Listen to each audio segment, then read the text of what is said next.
Hello friends, నా పేరు భాష. సో ఈరోజు మనం చికెన్ ఫ్రై ఎలా చేయాలో చూద్దాం. సో ఆనియన్ ఇలా చిన్న చిన్నగా కట్ చేసి పెట్టుకోవాలి. తర్వాత టమోటా అండ్ ఇది వచ్చి ఒక 2.5 LB చికెను. ఇది కడిగి పెట్టుకున్నాము. ఫ్రై పెట్టుకొని సో ఇందులో మనం ఫస్ట్ ఆయిల్ కొంచెం వేసుకున్నాము. సో ఇందులో మనము లవంగాలు, ఇలాచి, ఒక బిర్యానీ ఆకు ఇవి ఆయిల్లో వేసుకున్నాము. సో ఆనియన్స్ వేస్తున్నాను.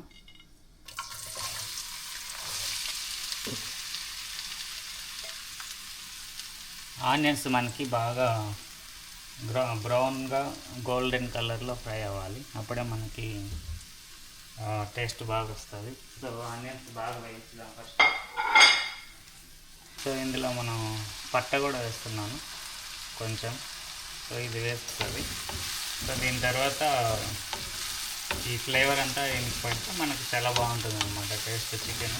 సో దానికోసం అనేసి లవంగాలు, ఇలాచి, పట్ట, బిర్యానీ ఆకు వేయాలి. అండ్ ఇవి వచ్చి బ్రౌనిష్ కలర్లో అయ్యేంత వరకు వేయించాలి. ఇప్పుడే జింజర్ గార్లిక్ పేస్ట్ చికెన్ అంతా వేయకూడదు. ఓకే, ఇప్పుడు మనకు ఆనియన్స్ లైట్ బ్రౌనిష్ వస్తున్నాయి చూడండి. అండ్ బ్రౌన్ కలర్ వచ్చాయి ఇప్పుడు. సో ఇప్పుడు మనము దీనిలో జింజర్ గార్లిక్ పేస్ట్ వేస్తున్నాము. సో దాని తర్వాత అది కూడా ఫుల్ గోల్డెన్ కలర్ అయ్యేంత వరకు వేయించాలి. దాని తర్వాత చికెన్ వేసుకోవాలి. సో ఇప్పుడు మనము జింజర్ గార్లిక్ పేస్ట్ వేద్దాం. So ginger garlic paste readymade. యాక్చువల్గా నేను రెడీమేడ్ యూజ్ చేయను, ఇంట్లో చేసిందే యూజ్ చేస్తాను. ఫుల్ గోల్డెన్ కలర్ వచ్చేంత వరకు వేయించాలి. చికెన్ కడిగి పెట్టుకున్న చికెన్ వేద్దాము. అండ్ కొంచెం సాల్ట్ వేసుకొని బాగా వేయించాలి. సో ఇప్పుడు దీంట్లో మనం చికెన్ వేద్దాము. సో ఇది కడిగి పెట్టుకున్న చికెన్.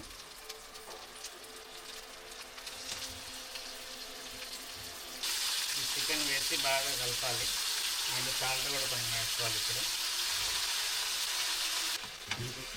వాటర్ ఏం వేయకుండా ఇలానే కలపాలన్నమాట, అప్పుడే టేస్ట్ వస్తుంది.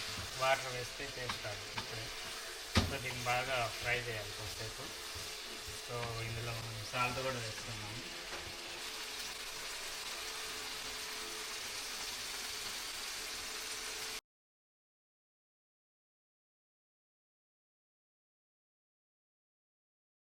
ఇలా కడాయి పైన మనం మూత పెట్టామంటే మనం వాటర్ వేయకపోయినా కూడా అందులో ఉన్న చికెన్లో వాటరు మనకి కొద్దిగా వాటర్ లాగా వచ్చి సో అది బాగా బాయిల్ అవుతుంది అన్నమాట.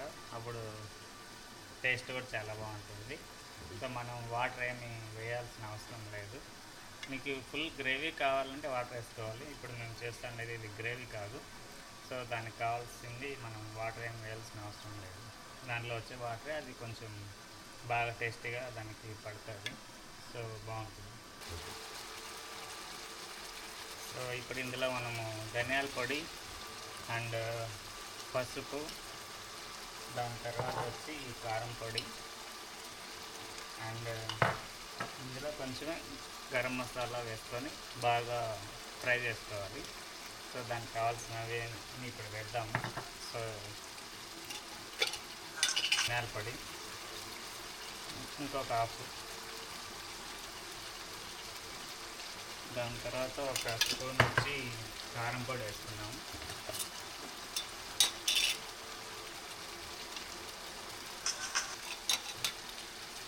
పసుపు వేయడం వల్ల మనకి టేస్ట్ కొంచెం బాగా అనిపిస్తుంది. సో అందుకని నేను పసుపు ఎక్కువ వేస్తాను. సో గరం మసాలా అనేది మనం లాస్ట్లో వేసుకోవాలి, ఇప్పుడే వేయకూడదు. సో ఇవన్నీ వేసి బాగా కలుగుతాము. కొద్దిసేపు ఉడకనివ్వాలి. సో ఇప్పుడు మనం మూత పెట్టేసి ఒక 10 నిమిషాలు అట్లనే. సో ఇందులోనే నేను ఒక స్పూన్ గీ కూడా వేస్తున్నాను. ఇది వేయడం వల్ల మనకి కొద్దిగా టేస్ట్ కూడా బాగా వస్తుంది. ఎక్కువ వేయను, ఒక స్పూన్ మాత్రం వేస్తున్నాను. సో దీనివల్ల టేస్ట్ బాగుంటుంది అన్నమాట. ఒక స్పూన్ గీ వేస్తే. సో అందుకని నేను గీ వేసాను.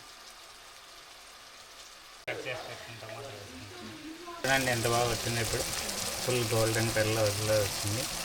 ఇది ఆయిల్ అంతా మనకి ఇంకా పైకి వచ్చేలాగా ఫ్రై చేసుకోవాలి. సో మొత్తం గ్రేవీ కావాలంటే ఇంకా వేసుకోవచ్చు. మేము ఎక్కువ గ్రేవీ లేకుండా బాగా ఫ్రై చేయడానికి చూస్తున్నాం.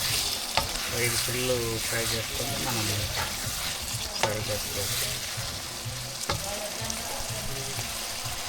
టేస్ట్ చూస్తున్నాము. ఇప్పుడు దీన్ని కొంచెం టేస్ట్ చేస్తున్నాను, అన్నీ సరిపోయినాయా లేదనేసి. టేస్ట్ చేసి చెప్తే ఎలా ఉందో.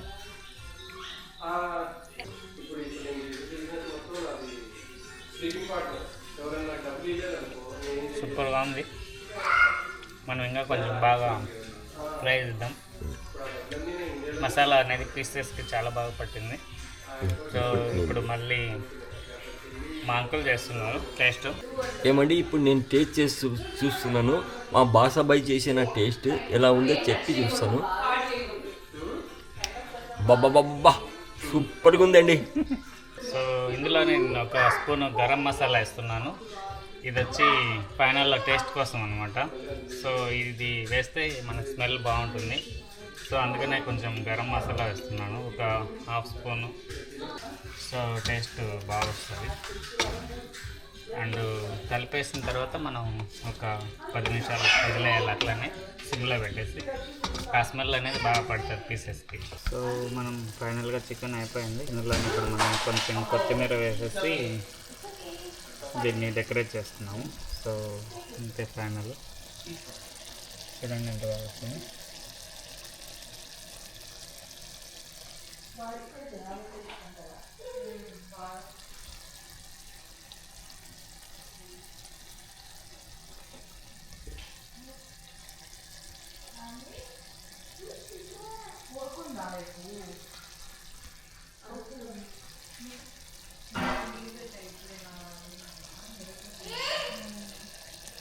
సో అంతే అండి, ఫైనల్గా చికెన్ అయిపోయింది. వచ్చిందో చూద్దాము. మొన్న బాసాబాయ్ గారు చేసిన చికెన్ టేస్ట్ చూస్తూ ఉన్నాను. నిజంగా నిజంగా అంటే సూపర్గా ఉందండి.